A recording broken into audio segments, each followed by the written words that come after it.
बवासीर क्या है, इसका इलाज क्या है, और ये नामुराद जो मर्ज़ है ये जाती कैसे है, इसमें एहतियात और परहेज़ आपको क्या करना है, इसमें खुराक क्या खानी चाहिए, मैं आज आपको अपनी इस वीडियो में बताऊंगा।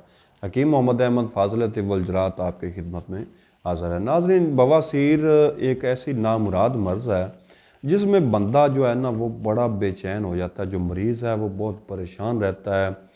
ये क्योंकि नामुराद मर्ज़ ऐसी है कि ये ना तो बंदा किसी को दिखा सकता है, ना इसकी कोई तकलीफ़ अब किसी को बता सकता है, बताने से भी कसर होता है।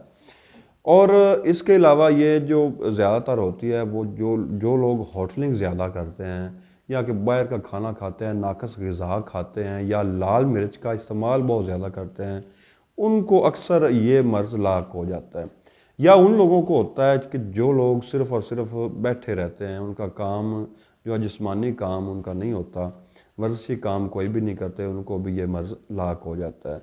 या कि हामला औरतों को ये मर्ज़ लाहक हो जाता है। बवासीर दो तरह की होती है, एक खूनी होती है, एक बादी होती है। खूनी में मौके भी बाज़ का बन जाते हैं और जो बादी होती है उसमें मौके नहीं होते, लेकिन पखाना वगैरह पेशाब पखाना करते वक्त जलन महसूस होती है। तो इस मर्ज़ के मुतल्लक, इस मर्ज़ की जो भी इस मर्ज़ में मुब्तला होगा उसके लिए हमारे मतब पर एक ख़ास मेडिसिन मौजूद है और हमारे मतब पर ये फ़ी सबीलिल्लाह इसका इलाज किया जाता है। आप अगर चाहें तो इस मर्ज़ के मुतल्लक हमारे मतब पर फ़ी सबीलिल्लाह दवाई मंगवा सकते हैं। फ़ोन करके हमारे स्क्रीन पर दिए गए नंबरों पर रब्ता करके फ़ी सबीलिल्लाह दवाई मंगवा सकते हैं। हम आपको जो है आपके घर की दहलीज तक फ़ी सबीलिल्लाह दवाई पहुंचा देंगे। अगर आप नुस्खा घर में बनाना चाहते हैं तो नुस्खा नोट कर लें। आप घर में नुस्खा बनाकर इसको इस्तेमाल कर सकते हैं। आपने बाज़ार से ना अफसन तीन लेनी है, चार तोले। रसौंत इंडिया वाली आपने लेनी है 12 तोले। मगज़ नीम जो है वो आपने लेना है 4 तोले। तुखम बकाइन आपने लेना है 4 तोले। काली मिर्च आपने लेनी है 4 तोले। पोस्त रीठा आपने लेना है 4 तोले।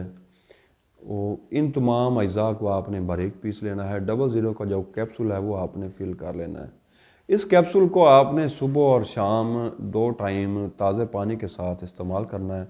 इंशाल्लाह इसके 15 से 20 दिन के इस्तेमाल से आपकी जो बवासीर है, जो अलामात हैं, चाहे वो खूनी होगी चाहे वो बादी होगी, इंशाल्लाह इसके इस्तेमाल से वो दूर हो जाएगी। तो इसके अलावा इसमें जो परहेज़ है वो आपने लाल मिर्च से परहेज़ करना। कम से कम आप 1 हफ़्ता तक लाल मिर्च से परहेज़ कीजिएगा। और अगर आप बाहर के खाने खाते हैं तो उससे भी आपने परहेज़ करना है। लाल मिर्च के बजाय आपने काली मिर्च का ज़्यादा इस्तेमाल करना है, दही का इस्तेमाल करना है। कोशिश करनी है कि आपको कब्ज़ लाक ना हो। अगर आपको कब्ज़ हो चुकी है तो आप अपना कब्ज़ का भी इलाज करें। कब्ज़ की दवाई आपको अलहदा मिल सकती है, कब्ज़ की आप दवाई मंगवा सकते हैं। तो ये था एहतियात, परहेज़ और बवासीर का जो है मैंने आपको नुस्खा बताया है। अल्लाह हाफ़िज़।